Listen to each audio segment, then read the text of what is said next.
السلام عليكم ورحمة الله وبركاته. بسم الله الرحمن الرحيم. إن الحمد لله نحمده ونستعينه ونستغفره ونعوذ بالله من شرور أنفسنا ومن سيئات أعمالنا. من يهده الله فلا مضل له ومن يضلل فلا هادي له، وأشهد أن لا إله إلا الله وحده لا شريك له، وأشهد أن محمدا عبده ورسوله، صلى الله وسلم وبارك عليه وعلى آله وأصحابه وعلى التابعين ومن تبعهم بإحسان إلى يوم الدين وسلم تسليما مزيدا. أما بعد، فإنني أحمد الله جل وعلا وأشكره على تيسيره لإقامة هذه الدروس وإلى الرجوع إليها، وأضفنا درسا جديدا مع درس الترغيب، وهو تفسير القرآن العظيم، ويكون هذا التفسير من المصحف مباشرة.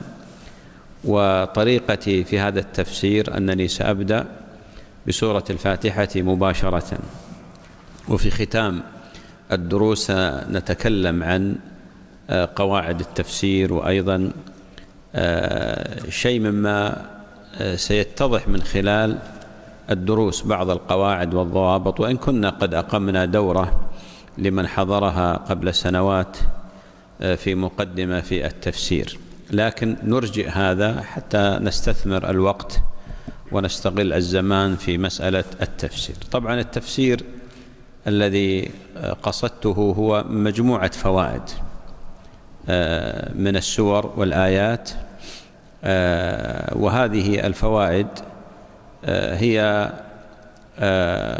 يعني مشكلة من فوائد عقدية وعبادية ولغوية وسلوكية وآداب أيضا، وأيضا قد ندخل في بعض المقاصد للسور وشيء من هذا القبيل. ولذلك التفسير سيكون تفسير مبسط قائم على فوائد هذه السور. ونبدأ إن شاء الله بسورة الفاتحة، ويقرأ الشيخ خالد. أعوذ بالله من الشيطان الرجيم. بسم الله الرحمن الرحيم. الحمد لله رب العالمين، الرحمن الرحيم، مالك يوم الدين، إياك نعبد وإياك نستعين، اهدنا الصراط المستقيم،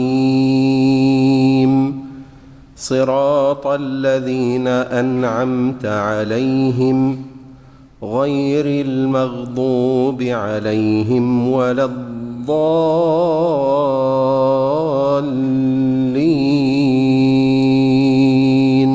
آمين. بسم الله الرحمن الرحيم. هذه سورة الفاتحة، تحتها مجموعة من الفوائد والمسائل.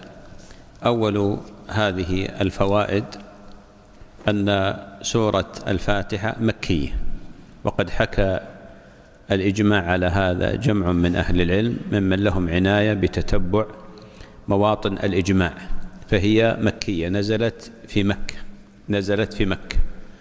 وذهب بعض العلماء إلى أنها نزلت مرتين، مرة في مكة ومرة في المدينة، وهذا قول ضعيف، والراجح بأن سورة الفاتحة نزلت في مكة، فهي مكية.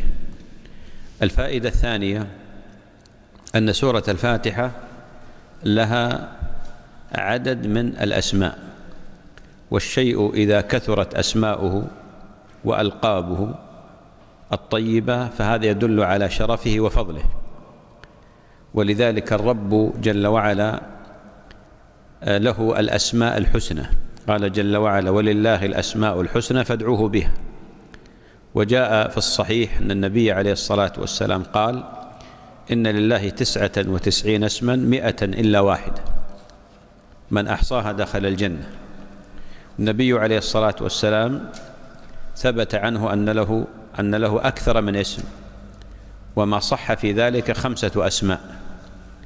وقد صنف بعض العلماء في أسماء النبي عليه الصلاة والسلام فأوصلها إلى 1000 اسم، وهذه مبالغة واعتداء. النبي عليه الصلاة والسلام صح عنه خمسة أسماء، ولذلك الشيء إذا كثرت أسماؤه دل على شرفه وفضله.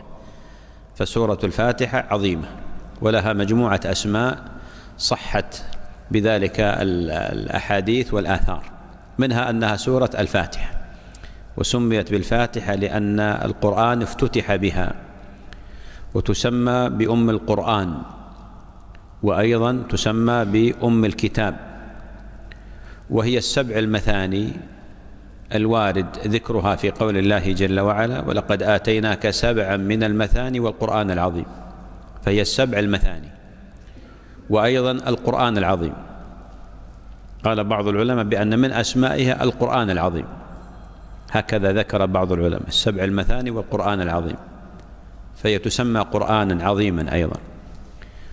ومن أسمائها الصلاة، اسمها الصلاة، وذلك لما جاء من حديث أبي هريرة في الصحيح قال النبي صلى الله عليه وسلم: قال الله تعالى: قسمت الصلاة بيني وبين عبدي نصفين ولعبدي ما سأل، فإذا قال العبد الحمد لله رب العالمين قال حمدني عبدي، الحديث. وأيضا تسمى بالرقية، قد جاء في الصحيح صحيح البخاري السنن من حديث أبي سعيد الخدري رضي الله عنه أنه كان في نفر فمروا على قوم فلم يقروهم، ما ضيفوهم يعني، فلدغ سيد القوم فقالوا: هل عندكم من راق؟ فقالوا: نعم. القصة معروفة وسأذكرها بعد قليل.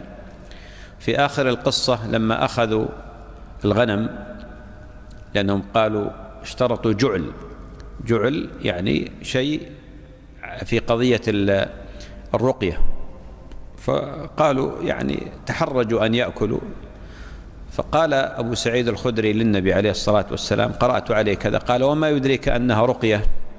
اضربوا لي معكم بسهم. فدل هذا على أن سورة الفاتحة تسمى رقية. أيضا تسمى الأساس، قد ورد هذا عن ابن عباس أنه سماها الأساس، وتسمى بالشافية. وذكر القرطبي وغيره 12 اسما لها، منها ما يصح ومنها ما لا يصح. الفائدة الثالثة: سورة الفاتحة لها فضائل كثيرة جاءت في أحاديث النبي صلى الله عليه وسلم. وأول هذه الفوائد من القرآن، وهي في قول الله عز وجل: ولقد آتيناك سبعا من المثاني والقرآن العظيم. فالله جل وعلا خص سورة الفاتحة بالذكر، والعلماء مجمعون على أنها 7 آيات، وإن كانوا اختلفوا في البسملة هل هي الآية الأولى أم لا، لكن بالإجماع على أنها 7 آيات، ولذلك فضلها ظاهر. ثانيا ما جاء في الصحيح من حديث أبي سعيد بن المعلى رضي الله عنه قال: كنت أصلي فناداني النبي صلى الله عليه وسلم فأكملت صلاتي، فلما سلمت أتيته فقال: ما منعك أن تجيب؟ قال: كنت في صلاة يا رسول الله. فقال: ألم تسمع إلى قول الله تعالى: استجيبوا لله وللرسول إذا دعاكم لما يحييكم؟ وهذا يدلنا على أن الاستجابة إلى النبي صلى الله عليه وآله وسلم فرض في حياته وفرض بعد وفاته، استجابة إلى سنته ودينه وشرعه حتى لو كنت في صلاة. اختلف العلماء إذا كان في الفرض هل يقطع الفرض ليجيب النبي عليه الصلاة والسلام؟ على قولين. فقال: ألا أعلمك سورة هي أفضل سورة في القرآن؟ وجاء في لفظ: ما أنزل في التوراة ولا في الإنجيل ولا في الزبور مثلها. فقلت: نعم يا رسول الله. قال: فأخذ بيدي فأراد أن يخرج، لأنه قال له: قبل أن تخرج من المسجد. فقال: يا رسول الله قلت لي كذا وكذا. فقال: فاتحة الكتاب، اللي هي سورة الفاتحة. وهذا يدلنا على أن سورة الفاتحة أفضل سورة في القرآن. ولذلك القرآن كما أنه كلام الله عز وجل فهو يتفاضل أيضا فيما بينه، ولا يعني أن سورة أفضل من سورة الحط من قدر السورة المفضولة، لا، مثل أسماء الله تعالى الحسنى. أعظم أسماء الله تعالى الحسنى ما هو؟ الله، الذي إليه مرد الأسماء كله. جميع الأسماء الحسنى ترد إلى الله عز وجل، ولذلك هو أعظم الأسماء. حتى قال جمع من أهل العلم من أهل التحقيق بأنه هو الاسم الأعظم، هو الاسم الأعظم، والمسألة فيها بحث. ولذلك أفضل سورة في القرآن سورة الفاتحة، وأعظم آية في القرآن آية الكرسي، آية الكرسي. وصح أيضا من حديث أبي بن كعب أن النبي عليه الصلاة والسلام بين له بأن سورة الفاتحة أفضل سورة في القرآن. ومما يدل على فضلها ما جاء في الحديث الصحيح عند أحمد وفي السنن أن جبريل كان قاعدا عند النبي عليه الصلاة والسلام، أو كان جالسا عند النبي صلى الله عليه وسلم، فسمع نقيض شيء في السماء، فرفع رأسه فقال: هذا ملك نزل من السماء وقد فتح باب، ولأول مرة يفتح. فأنزل الله تعالى فيه نورين: فاتحة الكتاب وخواتيم سورة البقرة. أنزل الله نورين: فاتحة الكتاب وخواتيم سورة البقرة، وأنزلها مع هذا الملك الذي ينزل لأول مرة، وهذا الباب الذي يفتح لأول مرة. ومما يدل على فضل سورة الفاتحة ما جاء من حديث أبي هريرة رضي الله عنه أن النبي صلى الله عليه وسلم قال: قال الله جل وعلا، معنى هذا أن هذا الحديث قدسي: قسمت الصلاة بيني وبين عبدي نصفين. قال العلماء: سمى الله جل وعلا في الحديث القدسي سورة الفاتحة صلاة، وقيل بأنه عبر عنها بالصلاة لكون الفاتحة من أعظم أركان الصلاة، مثل ما قال النبي عليه الصلاة والسلام لأحد الصحابة: أعني على نفسك بكثرة السجود، والمقصود الصلاة، فعبر عن الصلاة بالسجود لأن أعظم أركان الصلاة. هكذا يذكر العلماء. قال: قسمت الصلاة بيني وبين عبدي نصفين ولعبدي ما سأل. فإذا قال العبد الحمد لله رب العالمين قال الله حمدني عبدي، وإذا قال الرحمن الرحيم قال أثنى علي عبدي، وإذا قال مالك يوم الدين قال الله مجدني عبدي، وإذا قال إياك نعبد وإياك نستعين قال هذه لعبدي ولعبدي ما سأل. وإذا قال هذه بيني وبين عبدي نصفين. وإذا قال اهدنا الصراط المستقيم صراط الذين أنعمت عليهم غير المغضوب عليهم ولا الضالين قال الله تعالى هذه لعبدي ولعبدي ما سأل. وهذا يدلنا على عظم سورة الفاتحة. وأيضا جاء في الحديث: ما أنزل في التوراة ولا في الإنجيل ولا في الزبور مثل سورة الفاتحة. وقد ورد عن بعض السلف أنه قال: إن الله جمع علم الكتب السماوية كلها في القرآن، وجمع علم القرآن في المفصل، وجمع علم المفصل في سورة الفاتحة، وجمع علم سورة الفاتحة في قوله تعالى إياك نعبد وإياك نستعين. إياك نعبد وإياك نستعين. الفائدة الرابعة أن هذه السورة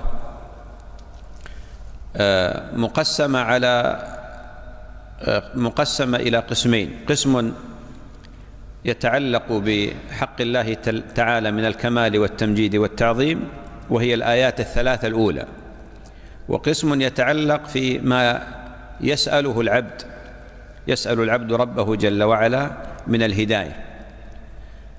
فالحمد لله رب العالمين الرحمن الرحيم مالك يوم الدين هذه لله، فيها بيان الكمال والمجد والعظمة لله عز وجل، ولذلك قال حمدني عبدي أثنى علي عبدي مجدني عبدي. والآيات الثلاثة الأخيرة اهدنا الصراط المستقيم صراط الذين أنعمت عليهم غير المغضوب عليهم ولا الضالين هذه للعبد، فهو يسأل ربه جل وعلا الهداية. وأما واسطة عقد السورة فهي قول الله عز وجل إياك نعبد وإياك نستعين، وهذه عليها مدار الأمر. فالله جل وعلا ما خلق الخلق من الجنة والإنس إلا لأجل هذه الكلمة: إياك نعبد وإياك نستعين. إياك نعبد وإياك نستعين. ولذلك قال علي رضي الله عنه: لو شئت، وهو يتكلم عن هذه السورة، أن أكتب فيها 70 وقرا، يعني 70، يعني يكتب فيها كتبا يحملها 70 بعير، يعني من الكتب، فإن هذه السورة تتفجر معاني. ولذلك هذه السورة جمعت كل ما في القرآن، كل ما في القرآن. أيضا مما يدل على فائدة أخرى على فضل هذه السورة أن الصلاة لا تصح إلا بها. قد ذهب جماهير أهل العلم من المالكية والشافعية والحنابلة، بل حكوا هذا إجماعا، على أن الصلاة ركن من أركان الصلاة، على أن الفاتحة ركن من أركان الصلاة، لا تصح إلا بها في كل ركعة من ركعات الصلاة. خالف في ذلك الحنفية، فذهبوا إلى أنه يجزئ أن يقرأ ما تيسر من القرآن.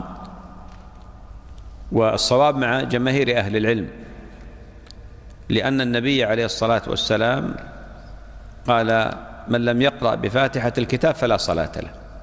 من لم يقرأ بفاتحة الكتاب فلا صلاة له. ولذلك هذه السورة عظيمة جدا، فلا تصح الصلاة إلا بها. الفائدة الأخرى أن هذه السورة جمعت أصول الإيمان، جمعت أصول الإيمان الست: الإيمان بالله وملائكته وكتبه ورسله واليوم الآخر، والإيمان بالقدر خيره وشره حلوه ومره من الله. وتفصيل هذا كالتالي: أولا الإيمان بالله. الإيمان بالله جاء في قول الله عز وجل: الحمد لله رب العالمين الرحمن الرحيم. والإيمان بالله المتضمن لأنواع التوحيد الثلاثة: الربوبية والألوهية والأسماء والصفات. أما الربوبية فهو توحيد الله بأفعال نفسه، قال جل وعلا: الحمد لله رب العالمين.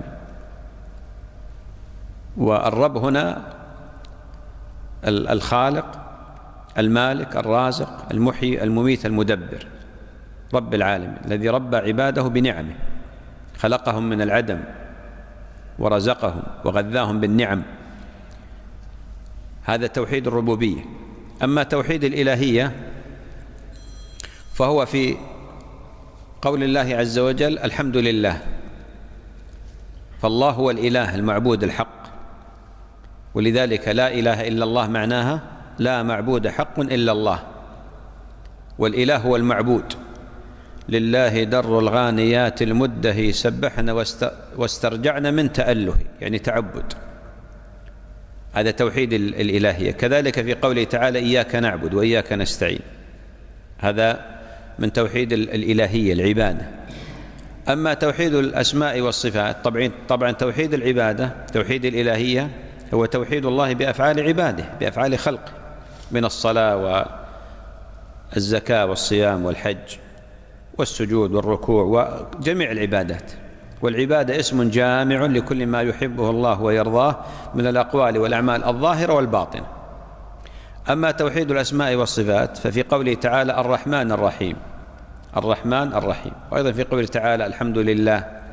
هذا توحيد الأسماء والصفات، وهو إثبات ما أثبته الله لنفسه في كتابه، وما أثبته له رسوله صلى الله عليه وآله وسلم في صحيح سنته من الأسماء والصفات على ما يليق بجلال الله.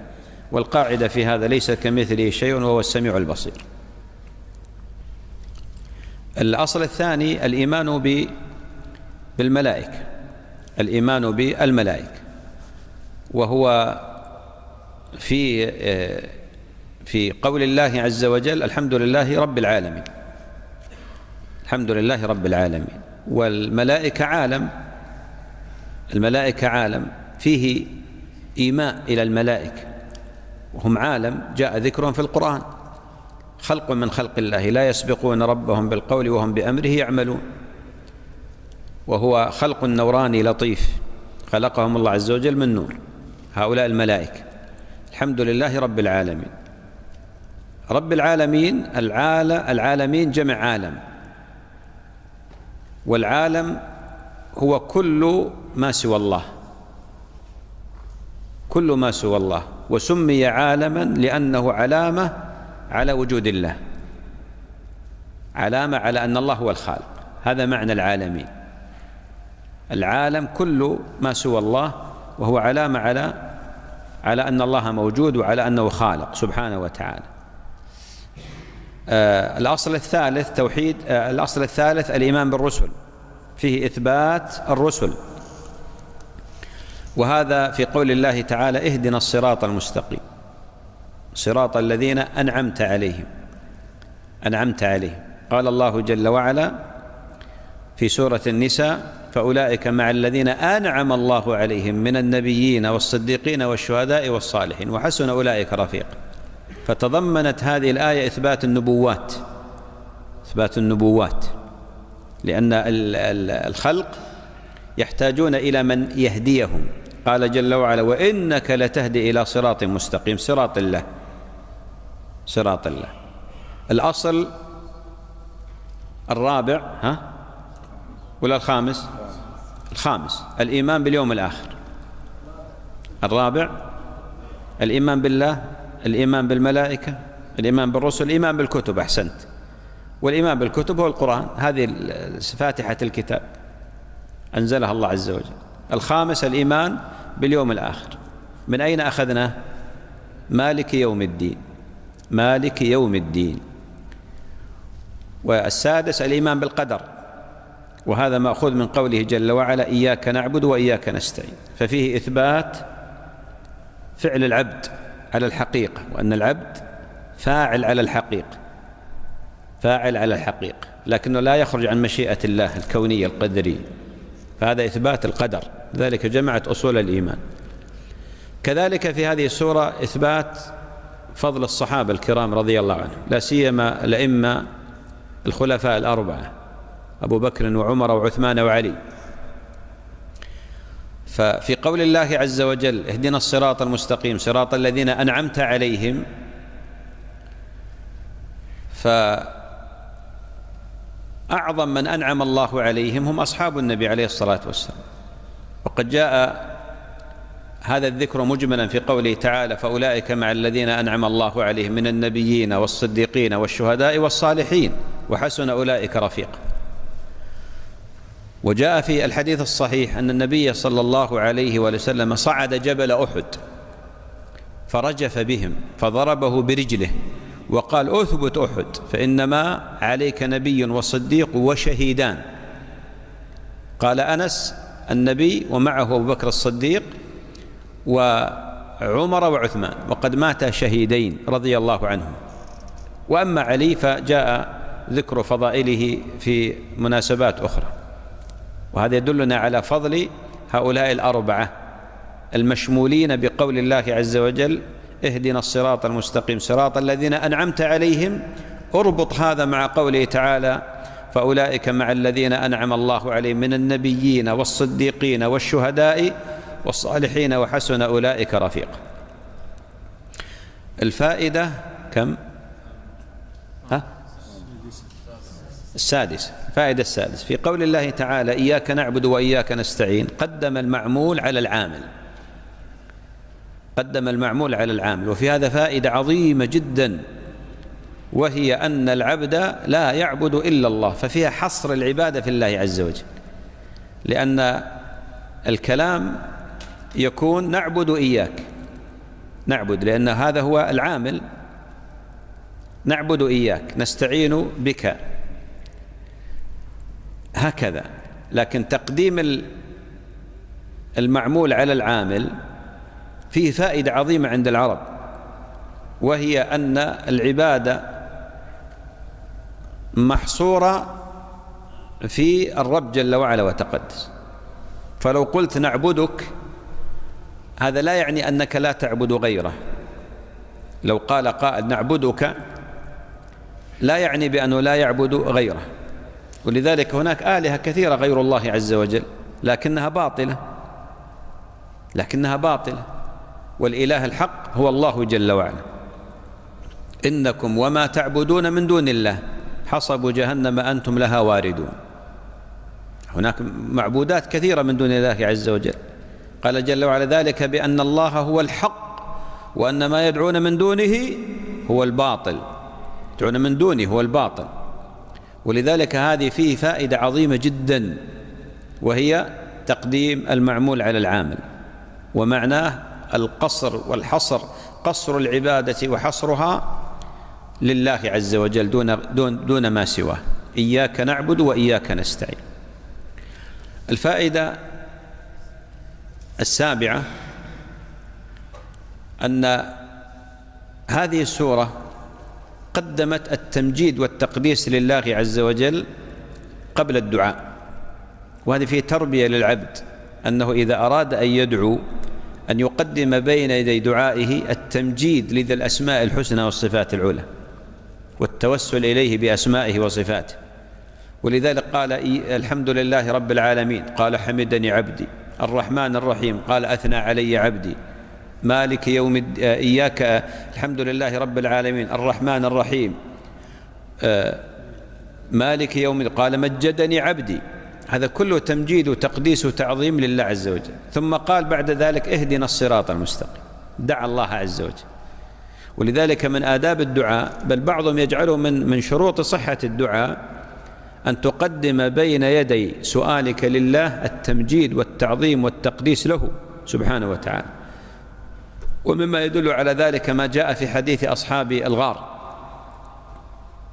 الذين توسلوا إلى الله بصالح أعمالهم، توسلوا إلى الله بصالح أعمالهم، فقدموا بين يدي توسلهم لله عز وجل تمجيد لله، وأن الله تعالى عليم بأحوالهم، مطلع على أسرارهم. نعم. ولذلك الإنسان إذا أراد أن يدعو يقدم بين يدي دعائه التعظيم، وهذه السورة واضحة وظاهرة في هذا. المسألة الفائدة الثامنة، فائدة الثامنة، أن الاستعاذة هذه ليست من الفاتحة وليست آية من القرآن.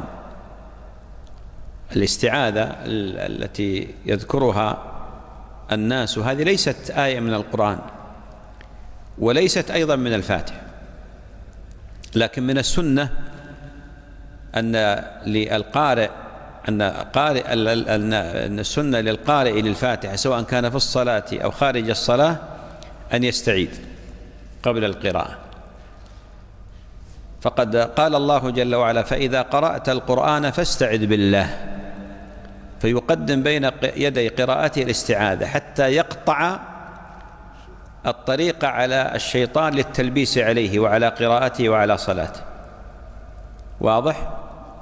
وإذا قرأها في الركعة الأولى لا يعيدها بعد ذلك، فالاستعاذة في أول القراءة سواء كانت متصلة أم منقطعة أو متقطعة، مثل ما يحصل في الصلاة، يقرأها في أول الصلاة فقط ولا يعيدها.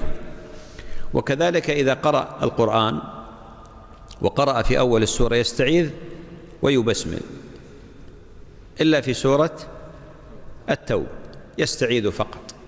وإذا أراد أن يقرأ من وسط السورة فلا يقرأ البسملة وإنما يستعيذ. والاستعاذة لها 4 أركان: المستعيذ والمستعاذ به والمستعاذ منه وجملة الاستعاذة. أما المستعيذ فمن هو؟ المستعيذ الفاعل المكلف هو الذي يستعيذ، القارئ. والمستعاذ به الله سبحانه وتعالى. ومعنى أعوذ بالله يعني ألوذ به وأعتصم بجنابه. وأما المستعاذ منه هو الشيطان الرجيم. وأما جملة الاستعاذة فهي أعوذ بالله من الشيطان الرجيم، ولها صيغ، منها أعوذ بالله من الشيطان الرجيم، ومنها أعوذ بالله السميع العليم من الشيطان الرجيم، ومنها أعوذ بالله السميع العليم من الشيطان الرجيم من همزه ونفثه ونفخه. هذا كله ثابت عن النبي صلى الله عليه وسلم. أما البسملة فهي بالإجماع آية من سورة النمل. قال جل وعلا: إنه من سليمان وإنه بسم الله الرحمن الرحيم. وأما كونها آية من بقية السور فهذا موضع خلاف عريض بين العلماء في القديم والحديث، والخلاف يشتد في سورة الفاتحة، فمن أهل العلم من أسقطها جملة وقالوا بأن ليست آية من القرآن إلا في سورة النمل، ومن أهل العلم من ذهب إلى أنها آية من سورة الفاتحة وليست آية من بقية السور، ومن أهل العلم من ذهب إلى أنها آية في جميع السور. والراجح من أقوال أهل العلم أن البسملة آية نزلت للفصل بين السور، ولذلك الراجح أنها ليست هي الآية الأولى من سورة الفاتحة.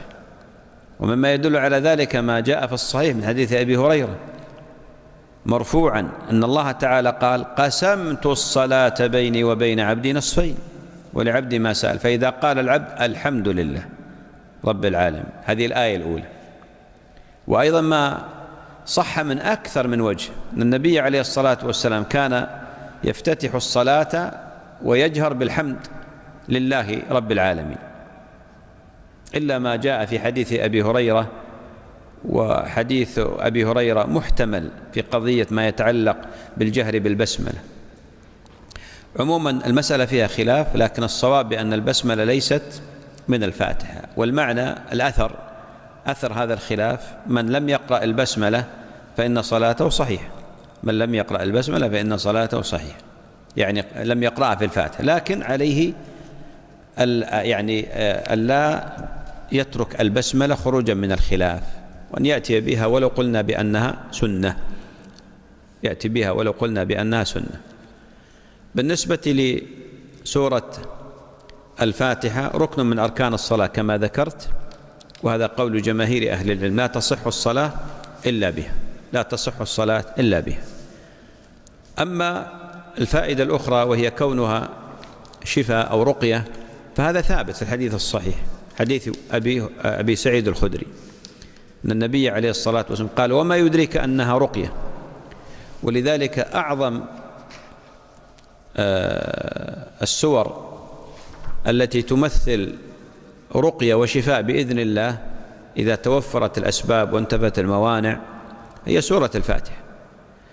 فقد شفى الله عز وجل اللديغ من هذه المادة السمية التي دخلت بدنه بهذه القراءة. ولا يخفاكم بأن الرقية حتى تكون شرعية وسليمة تتوفر فيها شروط: أولا أن تكون بالقرآن، وثانيا أن تكون بما ثبت عن النبي صلى الله عليه وسلم أو بالأوراد، وأيضا أن تكون بلسان عربي، وأيضا أن لا يعتقد القارئ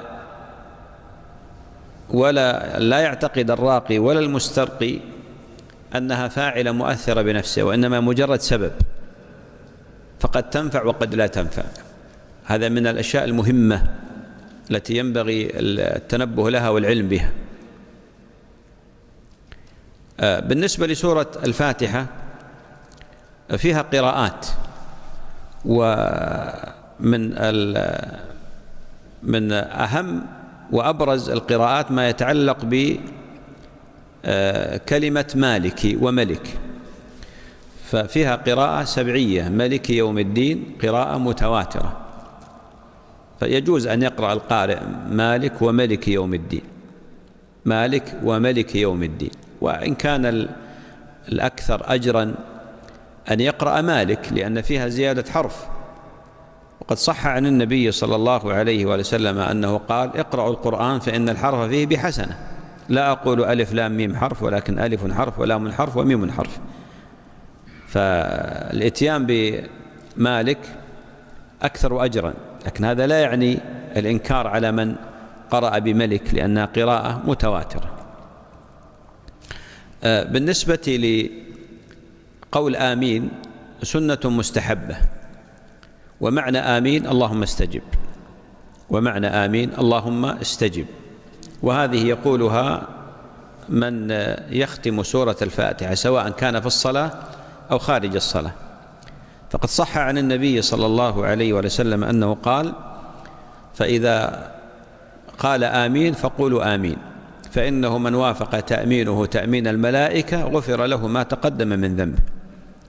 وثبت أن النبي صلى الله عليه وسلم كان يجهر بآمين. وكذلك من يقرأ الفاتحة خارج الصلاة فإن الراجح من قول أهل العلم أن يقول آمين اللهم استجب. الفائدة اللي أنا ما أدري وين وصلت 9 هذه فائدة آمين فائدة 10 آمين 9 يلا 10 أو أكثر يلا الترقيم عليكم. أن العبد يسأل الله جل وعلا الهداية اهدنا الصراط المستقيم. والصراط المستقيم هو الإسلام الذي عليه الأنبياء والصديقين والشهداء والصالحين. اهدنا الصراط المستقيم صراط الذين أنعمت عليهم غير المغضوب عليهم ولا الضالين. فالعبد يسأل ربه جل وعلا الهداية إلى الصراط المستقيم، وهذه يقولها في كل صلاة في كل ركعة. وكم يصلي الإنسان من ركعات؟ الفرض كم ركعة؟ 17 ركعة. 17 مرة يدعو الله. بعض الناس غير منتبه لهذا اهدنا الصراط المستقيم. طيب وبالنسبة للنفل قيام الليل وبقية الصلوات في كل ركعة تسأل ربك الهداية إلى الصراط المستقيم. قال بعض العلماء الهداية سؤال الله عز وجل الهداية نوعان: هداية إلى الصراط وهداية في الصراط. أما الهداية إلى الصراط فالهداية إلى الإسلام، ذلك أن هداية التوفيق بيد من؟ بيد الله. قال جل وعلا إنك لا تهدي من أحببت ولكن الله يهدي من يشاء. والهداية في الصراط أن توفق إلى طريقة النبي عليه الصلاة والسلام، لأن النبي عليه الصلاة والسلام ذكر للناس ذكر لهم أصلين خطيرين يجب على كل مسلم أن ينتبه لهما وأن يعتني بهما. أن الاختلاف في هذا الأمة حاصل وسيكون، وهو أمر قدري كوني. قال ستختلف أو ستفترق أمتي. أي أمة؟ أمة الدعوة ولا أمة الإجابة؟ أمة الإجابة، يعني أمة النبي عليه الصلاة والسلام. ولا يلزم من افتراقهم الخروج من الإسلام، لكن ظاهره الزيغ والابتداع. قال ستفترق أمتي على 73 فرقة. وهذا الحديث حديث معاوية وأنس وعائشة في السنن والمسند بإسناد صحيح. على 73 كلها في النار إلا واحدة. فقالوا من هي يا رسول الله؟ قال من كان على مثل ما أنا عليه اليوم وأصحابي. على من كان على مثل ما أنا عليه اليوم وأصحابي. إذن الأصل الأول الافتراق حاصل لا محالة لأنه أمر كوني قدري. الثاني الاعتصام بالفرقة الناجية. قال من كان على مثل ما أنا عليه وأصحابي. وهذا اربطه بقول الله عز وجل فإن آمنوا بمثل ما آمنتم به فقد اهتدوا. ولذلك يسأل العبد ربه جل وعلا في الصلاة ويستحضر هذه المعاني، أن يوفق لهدي النبي ولسنة النبي ولطريقة النبي ولهدي الصحابة الكرام الذين شاهدوا التنزيل وعرفوا التأويل واختارهم الله واصطفاهم للصحبة كما اختار محمدا للرسالة صلى الله عليه وسلم. اهدنا الصراط المستقيم. الفائدة 11 أن الهداية نوعان: هداية دلالة وإرشاد وتبليغ، وهداية توفيق. هداية الدلالة والإرشاد للأنبياء وللدعاة وللعلماء ولجميع الناس. وإنك لتهدي إلى صراط مستقيم، أي هداية الدلالة. وهداية التوفيق بيد الله، إنك لا تهدي من أحببت. كيف نجمع بين هذه الآية وهذه؟ بمعرفة أنواع الهداية. وإنك لتهدي هداية إيش؟ دلالة. إنك لا تهدي هداية توفيق. هذا هو المعنى، هداية توفيق. إنك لا تهدي يعني هداية توفيق. هذه أهم الفوائد المنتقاة من هذه السورة العظيمة. وإن شاء الله سنجري ونمشي على هذه الطريقة في استخلاص الفوائد من السور التي نقرأها. وأسأل الله تعالى لي ولكم العلم النافع والعمل الصالح. صلى الله وسلم وبارك على عبده ونبيه محمد.